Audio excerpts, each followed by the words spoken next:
In this edition of 2020 Daily Trail Markers, a new CBS News poll shows a clear top tier among the 2020 field. In the 14 states holding primaries on Super Tuesday, newcomer and billionaire Michael Bloomberg has already pulled ahead of some candidates who have been in the race from the beginning. The development comes as a labor dispute is threatening to upend the 6th Democratic presidential primary debate set to take place Thursday. Deborah Alfarone reports from the White House. Our fight is not just with Donald Trump.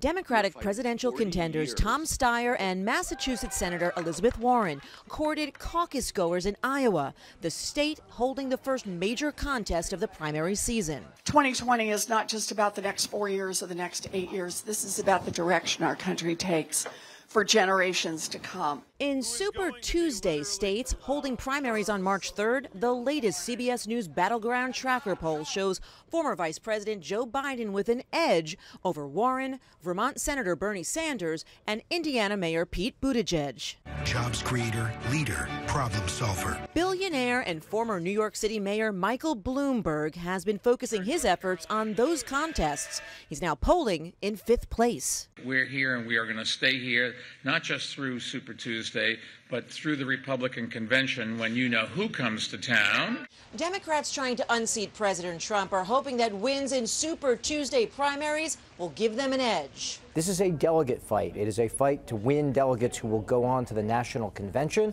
and so Super Tuesday has a lot of them. The latest CBS News poll finds 4 in 10 Democratic voters in Super Tuesday states are still concerned about whether any of the Democratic candidates can defeat President Trump. They really prize electability. That is what they believe a candidate can do to beat President Trump, and that's been really consistent in the polling throughout this cycle. 7 candidates are set to square off Thursday for the 6th Democratic presidential debate at Loyola Marmount University in Los Angeles.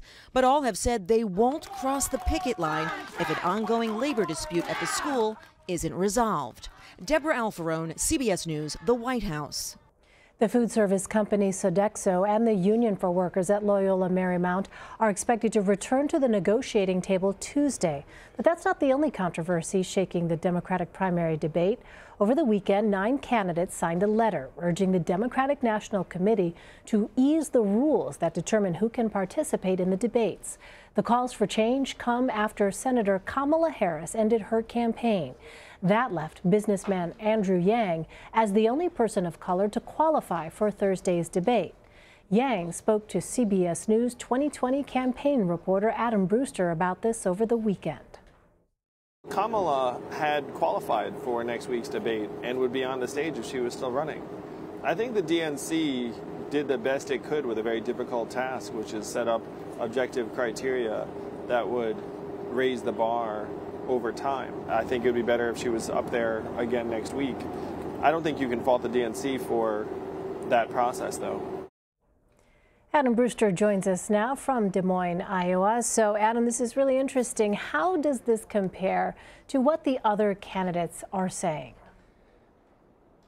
So, Elaine, he was one of the candidates who signed that pledge asking the DNC to kind of open up the rules, looking at things, hitting either the polling or donor threshold rather than having to hit both thresholds. New Jersey Senator Cory Booker spearheaded that effort, and Booker has spoken a lot about the DNC when he was here in Iowa recently, spending several days in the state. Right after Senator Harris dropped out, he talked a lot about how he thinks some of the metrics are kind of artificial in nature, and he spearheaded the process to try to get this change. Now the DNC has said, Tom Perez, the DNC chairman, told the New York Times that they're not looking at getting rid of the thresholds, that they're expected to continue in January. He hasn't quite said yet what those are.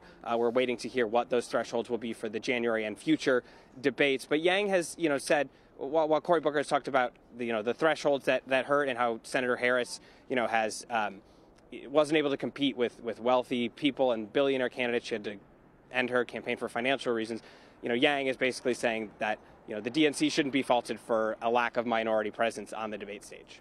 Well, you also asked Yang if he agrees with critics like Julian Castro who say the entire primary process is flawed. Tell us about that.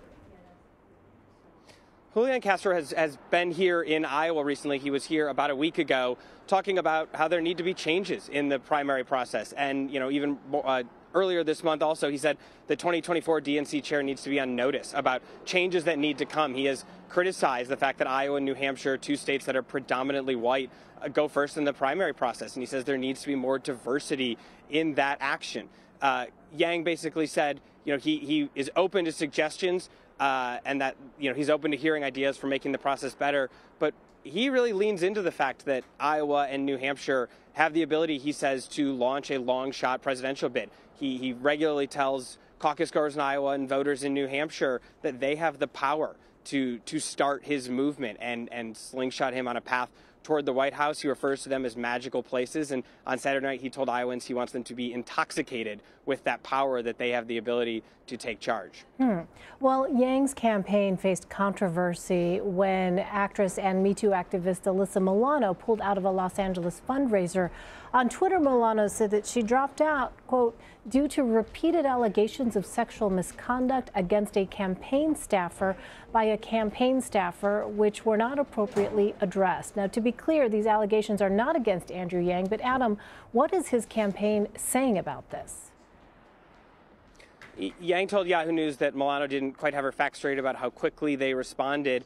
And he said, while he was here in Iowa, he said there was an internal investigation and they found no misconduct of a sexual nature, but the staffer was let go due to mismanagement issues. All right. Well, you asked Yang about a perception that his group of supporters known as the Yang Gang is a boys' club. Let's listen to what he said.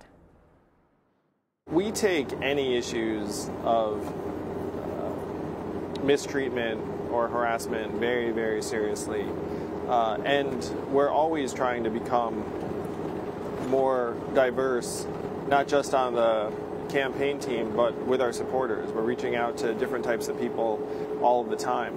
So anyone who says, hey, would you like the Yang Gang to be more diverse across all dimensions, I would say, heck yes. All right, so what is he doing to build a more diverse following?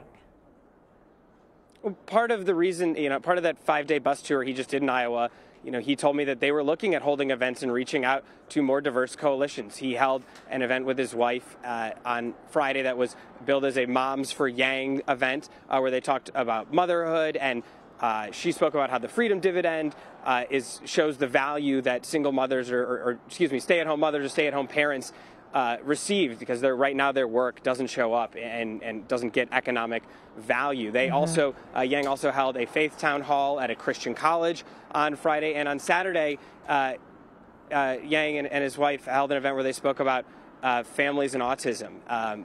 Yang speaks frequently on the trail about how his oldest son has autism, and this was a chance for him to speak more broadly and more personally about raising his son. And then they got into some of the issues. They spoke about things like job placement for people with autism when they're older, and they talked about things like education resources, allocating those. And Yang, said this is about he wants to have an economic environment where the humanity is valued, not just an economic input. And he really took that message to heart. And those were, 3 events that kind of reached out and tried to get into a broader coalition than, some of his traditional supporters might show up at events. Well, Andrew Yang also unveiled his health care plan on Monday. Tell us about some of the main points there. Yeah, so he says he, supports Medicare for all in spirit and looks at, having, a public option that people can buy into. But he also says it's more about, rather than fighting over Medicare for all or Medicare for all who want it, he's looking at addressing some of the root problems. A big part of his plan deals with prescription drugs and lowering the cost of prescription drug prices. That's a point that he hits a lot, and ending the influence of lobbyists in the healthcare industry. He also, the plan looks at expanding access, adding things like more telemedicine, reducing, doctors being able to have multi-state licenses rather than just being able to practice in one state. He also, incentivizing doctors to get into rural areas, some places that aren't always served and have a lack of access to healthcare. So he's really trying to address most of that plan to address what he sees as some of the bigger issues within the healthcare system. Interesting to hear, just days away from the debate. All right, Adam Brewster for us. Adam, thank you very much. Thank you, Elaine.